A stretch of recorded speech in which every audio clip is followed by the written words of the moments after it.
Wong sholat kok nggak boleh? Ajarannya sopo? Paham nggak? Nah,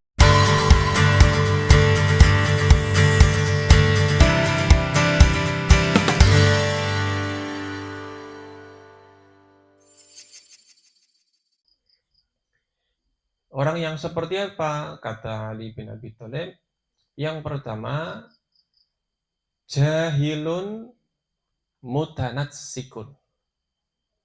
Jahilun mutanassikun. Ma makna jahil?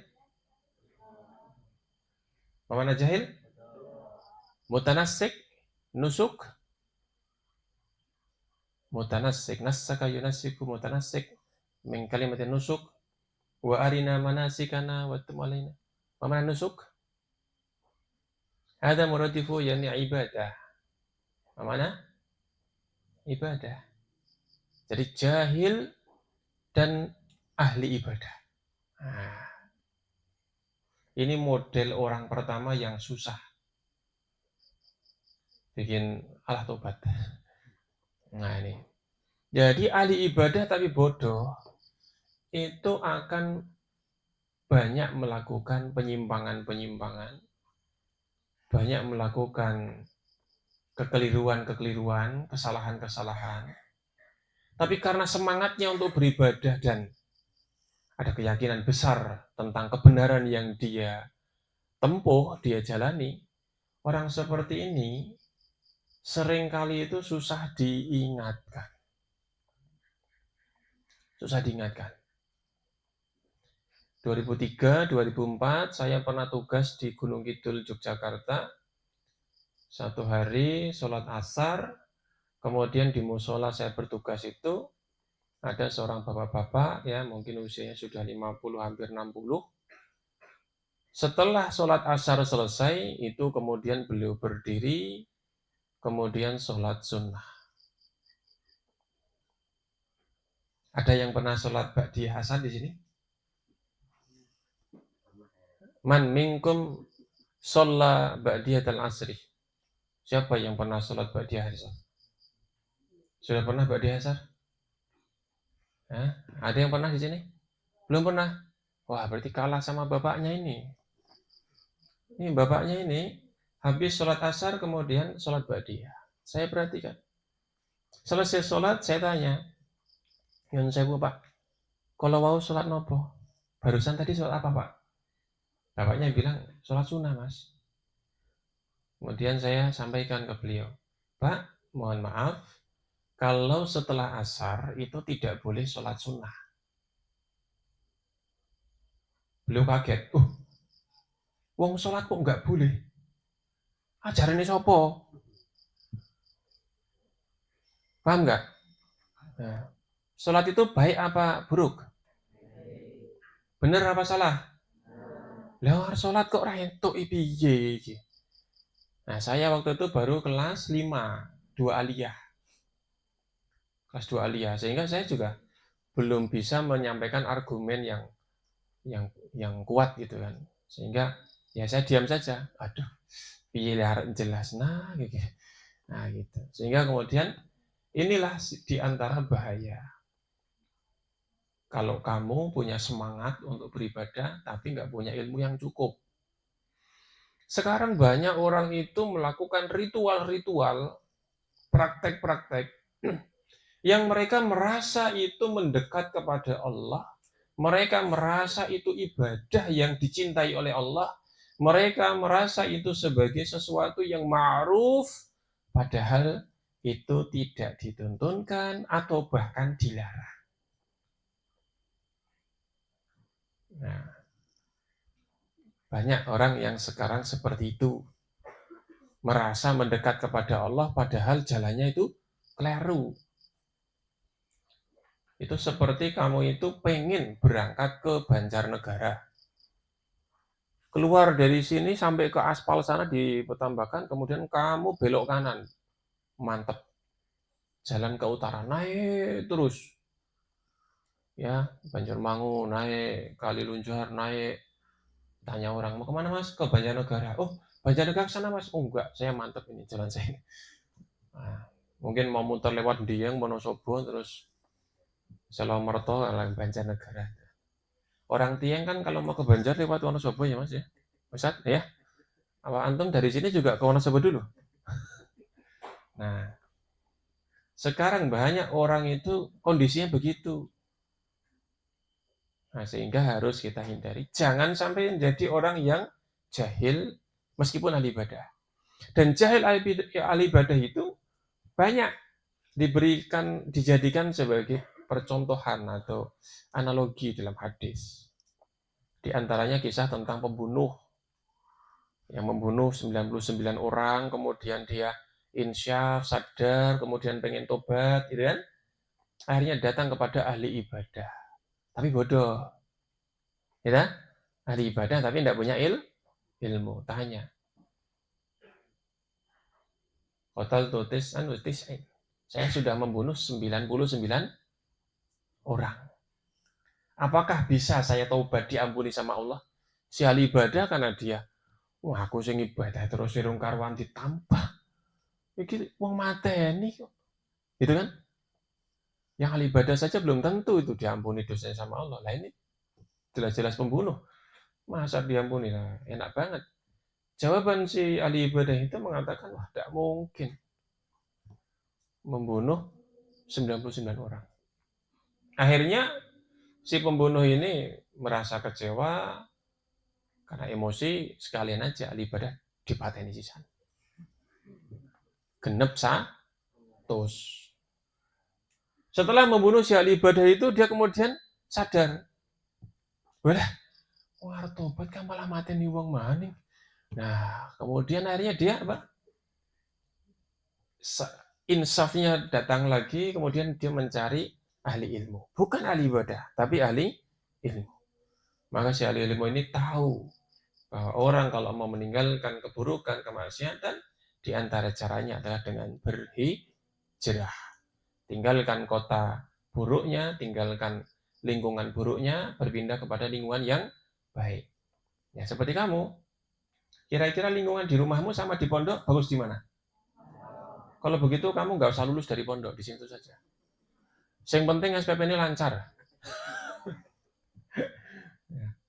Lingkungan di pondok sama di masyarakat bagus di pondok kan gitu. Nah, ini kayaknya nggak mau lulus ntar. Udah kerasan di sini aja.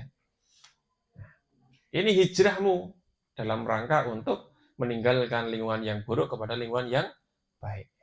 Makanya thalabul ilmi itu dicatat sebagai jihad kan, man kharaja fi talabil ilmi fahuwa fi sabilillahi hatta yarji'ah. Siapa yang keluar rumah dalam rangka mencari ilmu, maka dia itu berada di jalan Allah sampai dia pulang. Maka antum semua ini ya, santri Kang santri, Ning santri, kamu semua inilah berada di jalannya Allah. Fisabilillah. Antum semua fisabilillah.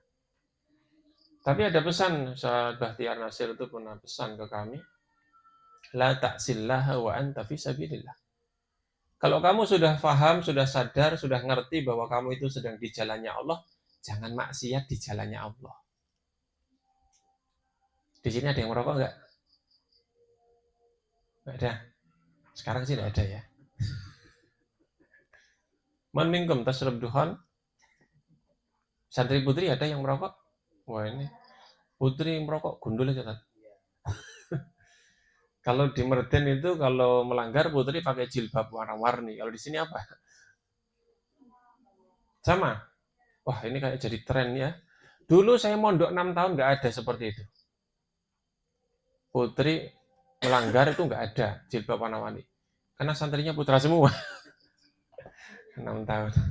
Jadi nggak ada yang warna-warni. Apalagi putra dijilbabin malah melanggar syariat ya. Kembali ke tadi ya.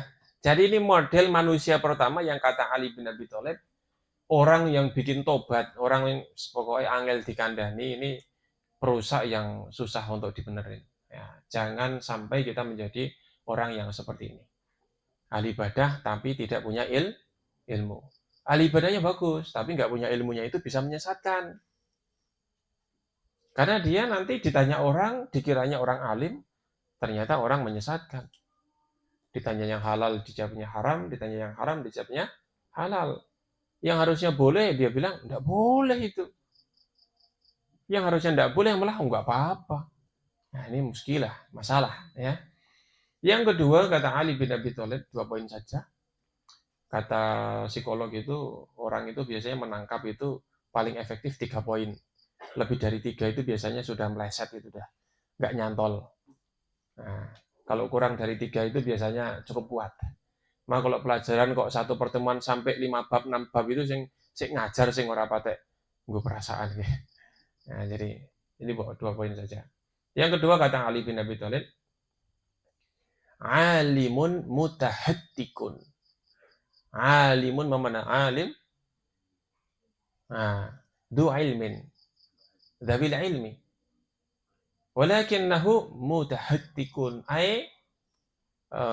Mana mutahattikun ya ini fi dhulalah. Ya, fi ghaflatin. Nah, jadi ini orang alim, punya ilmu, pintar, hafal Quran, hafal hadis, tetapi sesat pikir. Sesat pikir, sesat niat, sesat motif. Nah, jadi dia punya niat buruk, punya pemikiran yang menyimpang, punya motif yang jelek, tapi punya ilmu. Nah, ini masalah. Orang seperti ini kalau diingatkan, dia bisa keluar dalilnya 2 kali lipat yang mengingatkan. Mas, merokok itu merugikan diri sendiri, merugikan orang lain. Pemborosan secara ekonomi, madharat secara kesehatan, gitu kan? Dan banyak. Tapi karena dia orang berilmu, bisa keluar argumentasi. Wah, nah kalau kita nggak merokok, bagaimana nanti pabrik pada tutup, kemudian banyak pekerja ribuan, puluhan ribu yang kemudian nggak punya pekerjaan. Hanya kita malah menyengsarakan orang. Kemudian dalam kandungan tembakau itu mengandung zat-zat ini yang bagus untuk tubuh. Ya memang ada kandungan positifnya ada. Kita tidak menafikan ada hal positif dari rokok itu. Sebagaimana kita tidak menafikan ada hal positif dari alkohol, dari khamar. Judi juga ada manfaatnya. Jangan dikira judi nggak ada manfaatnya.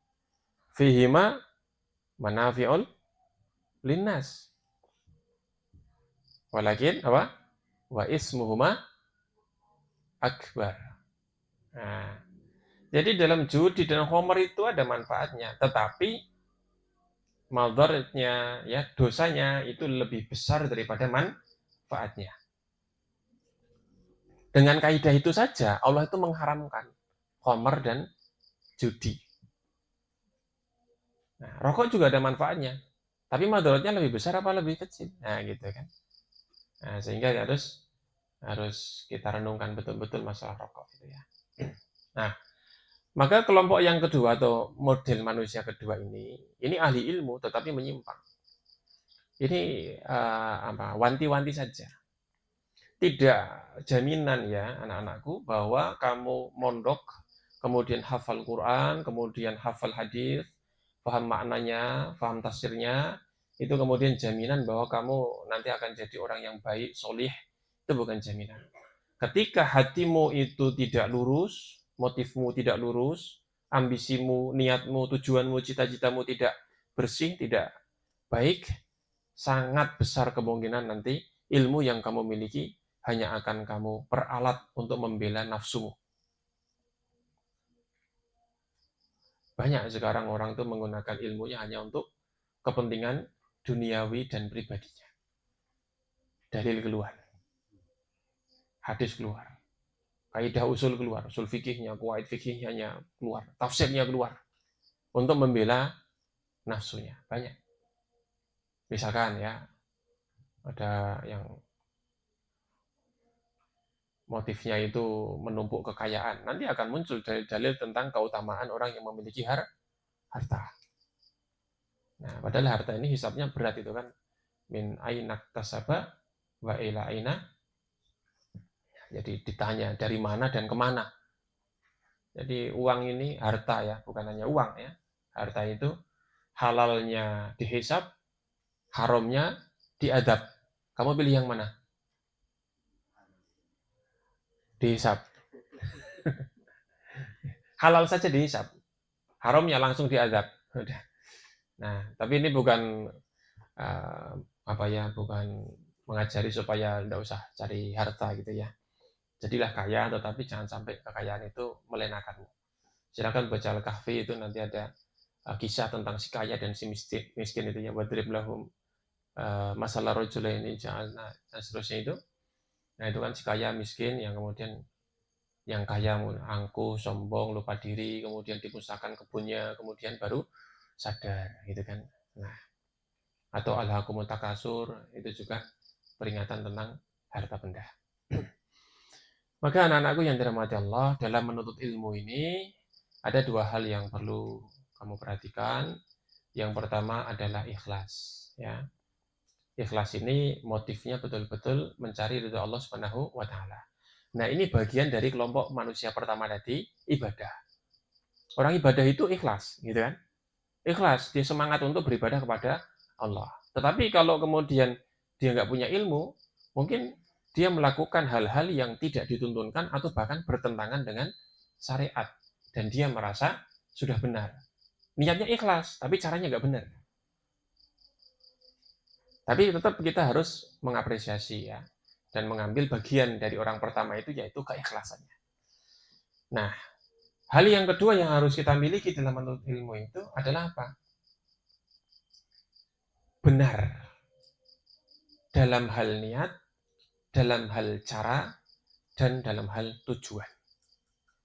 Ya, dari niatnya benar, kemudian cara mendapatkan ilmunya benar, kemudian tujuan ingin memperoleh ilmu itu juga benar. Kalau kita hanya pasang niatnya ikhlas mencari ilmu, iya. Tapi tujuannya apa? Ridho Allah. Kalau berhenti di situ, ini saya sendiri itu tidak cukup. Karena para ulama itu mengajari bahwa motivasi kita belajar itu adalah untuk apa? Raf'ul jahli an nafsihi wa an ghairihi. Motivasi kita belajar itu untuk menghilangkan kebodohan dari dirinya sendiri dan menghilangkan kebodohan dari orang lain. Jadi tidak boleh kita belajar kemudian berhenti. Kamu besok selesai mondok di kampung Quran, terus wis ilmune yes rampung gitu. Ini berarti mogol gitu ya. Ini mogol, ini istilah kalau orang hamil ya keguguran ini udah. Nggak lahir sempurna. Kalau kamu nanti lulus kok nggak mengajarkan ilmu yang kamu dapatkan di sini, nggak menyebarkannya, ini kebodohan akan tetap merajalela. Wong yang mondok itu lebih sedikit daripada yang nggak mondok. Maka tugasmu nanti ketika lulus dari pondok itu kemudian menyebarkan ilmu yang kamu miliki di kampungmu, di keluargamu, di lingkunganmu. Nah, maka dua hal itu, niat yang ikhlas karena Allah Subhanahu wa taala, kemudian niat yang benar itu ya ikhlas karena Allah. Kemudian cara yang benar itu belajarnya, metodenya, cari gurunya, ilmunya, kitabnya, rujukannya. Kemudian yang ketiga adalah tujuan. Untuk apa kamu belajar ilmu? Kalau tujuanmu hanya cari prestasi, ikut lomba-lomba, ya sudah, nanti kamu dapatnya hanya piala-piala dan sertifikat. Ada satu pesantren yang 90% santrinya itu hafid, mutkin. Bukan hafid ziyadah. Hafid mutkin. 90%. Tapi kiainya mengharamkan santrinya ikut musabaqah hifdzil Quran. Kiainya mengharamkan santrinya ikut musabaqah hifdzil Quran. Beliau tidak mengharamkan mutlak untuk, ini jelas haram mutlak, enggak. Tapi santriku enggak boleh. Santriku enggak boleh. Nah, beliau diantaranya itu mewanti-wanti kepada santrinya, karena diantara yang dilempar ke neraka itu kan kurat ya. Ahli qori, ahli baca Quran yang diberikan kelebihan hafal Quran, suaranya bagus, kemudian ditanya sama Allah, apa yang kamu gunakan dengan potensimu itu? Saya baca Quran untuk meninggikan kalimatmu dan seterusnya. Kata Allah, apa? Kadzabta. Ya, taqra'ul Quran lituqalu laka qori. Kamu membaca Quran supaya dianggap sebagai seorang qori. Kamu menghafal Quran supaya dianggap sebagai seorang hafidh. Kamu belajar agama supaya diakui sebagai seorang ustadz. Nah, ini nanti termasuk orang-orang yang dilempar ke neraka pada hari kiamat. Ada hisapnya semua nih. Hafalan juga ada hisapnya nih. Mending nggak usah hafal ya. Nah, hafal ya, hafal. Ya, yang tidak hafal juga dihisap. Kamu udah dikasih kecerdasan, juga dikasih akal yang sehat, dikasih ilmu. Kenapa nggak ngapal Quran? Waduh, dihisap juga ini. Ya, maka tujuan daripada mencari ilmu harus jelas. Maka saya sering mengingatkan ke santri-santri di asrama saya, orang hidup itu pegangannya 3. Ini penutup. Setelah ini kita cabut Mas Barkah siap-siap dikemas itu. Nah, pegangan orang hidup itu ada 3. 1, tentukan tujuan hidupmu. Kalau kamu sudah buat tujuan hidup, nggak usah lihat tujuan hidup orang lain. Dan kalau tujuan hidup orang lain tercapai, kamu nggak usah cemburu. Wong tujuan dia sama tujuanmu belum tentu sama. Misalnya saya melihat Ustadz Agung istrinya 4. Misalkan. Kalau saya cemburu, itu karena saya juga pengen punya istri 4. Itu boleh. Tapi kalau saya cuma punya cita-cita, saya pokoknya istrinya 1 saja. Kok lihat Ustadz Agung istrinya 4, kok saya cemburu? Lah ini error namanya. Untuk apa cemburu kepada sesuatu yang kamu tuh nggak bercita-cita. Paham ya? Jadi kalau kamu lihat temanmu, tetanggamu, saudaramu sukses di bidang apa, kamu nggak harus sama kesuksesannya dengan dia. Dia sudah punya mobil. Nah, saya nggak pengen punya mobil kok ngapain? Dia sudah bangun rumah. Loh, saya nggak ada obsesi punya rumah kok ngapain? Oh, dia sudah kuliah ke luar negeri. Saya mah nggak ada tujuan kuliah ke luar negeri. Nah, jadi kalau sudah pasang cita-cita, jangan terganggu dengan cita-cita orang lain. Ya, gitu. Kalau misalnya mas-mas ya, kalau kamu besok sudah waktunya menikah, mengincar gadis, ya. Terus kamu lihat temanmu nikah sama seorang gadis. Tapi bukan gadis incaranmu. Kamu tenang saja. Wah, wis nikah lho wae. Lah karo sapa? Karo si fulanah. Ya ben. Sing penting kudu karo incaranku gitu loh. Paham nggak? Nah, tapi kalau dia nikahi gadis incaranmu, kamu wah, kurang ajar ya. Nah, gitu. Kalah saing aku. Nah, itu kan. Nah, kamu pasang tujuanmu itu. Target. Saya dulu ketika sanawiyah itu hanya masang apa? Lulus sanawiyah hafal 1 juz. Wah, teman-teman saya itu setoran 2 juz, 3 juz, 6 juz, saya santai aja. Lah kuwi ra pengen opo targetku siji kok. Santai hidup saya itu, tenang. Saya nggak perlu cemburu dan iri. Nggak ada hasad saya teman saya, nggak ada. Teman saya yang 1 santai, target kurangnya 5 kok. Paham nggak?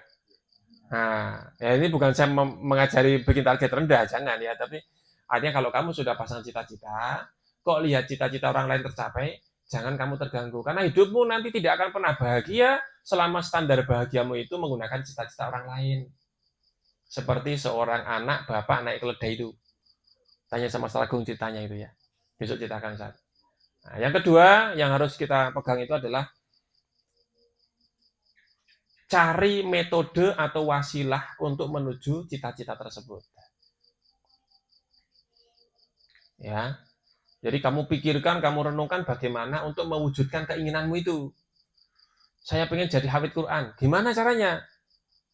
Kamu tanya sama Ustadz Agung, tanya sama Ustadz siapa aja di sini? Dari Tuhan, Ustadz Dafa ya. Bagaimana caranya bisa hafal Quran? Kamu ambil metode beliau-beliau itu yang cocok sama kamu. Masalah manajemen waktunya, kemudian metodenya, apakah diulang-ulang, tikror, apakah metode ditulis ulang dan sebagainya, itu kan.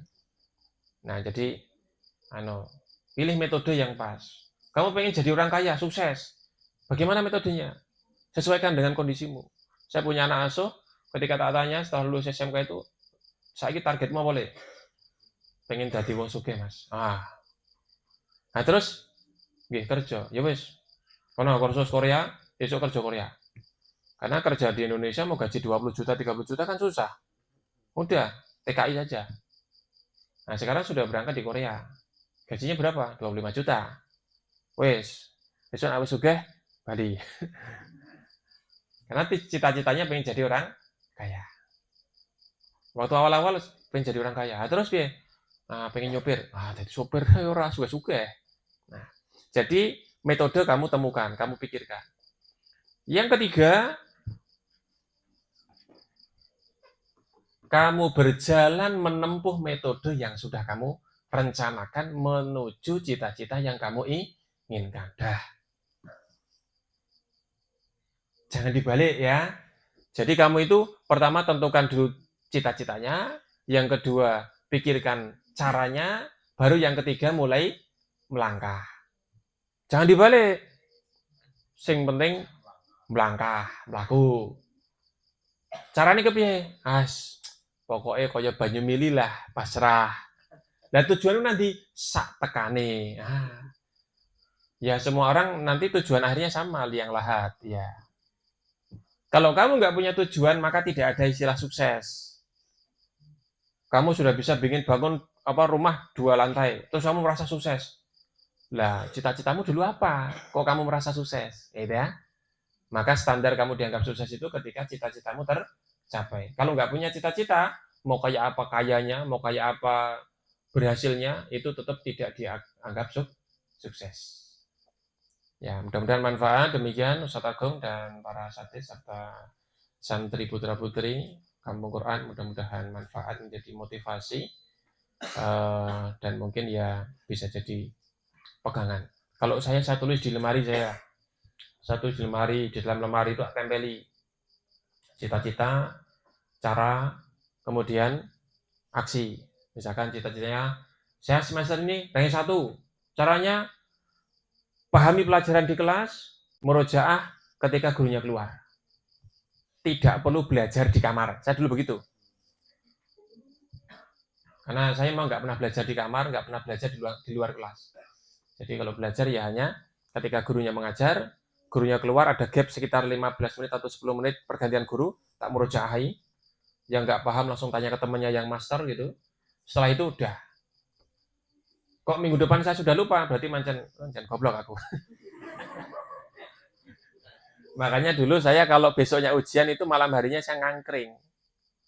Teman-teman pada murojaah, itu ada teman saya dari Banjarmangu itu, kalau besok ujian dia tutup pintu jendela di kamar, hanya di kelas hanya berdua, pokoknya nggak boleh diganggu, dia latihan soal, menghafal, mengulang gitu.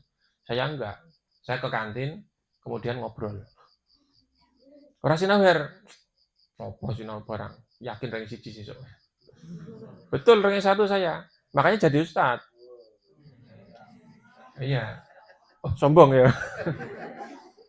Ya sombong memang kenyataan begitu kan nggak apa-apa kan. Nah itu. Ya memang ranking 1.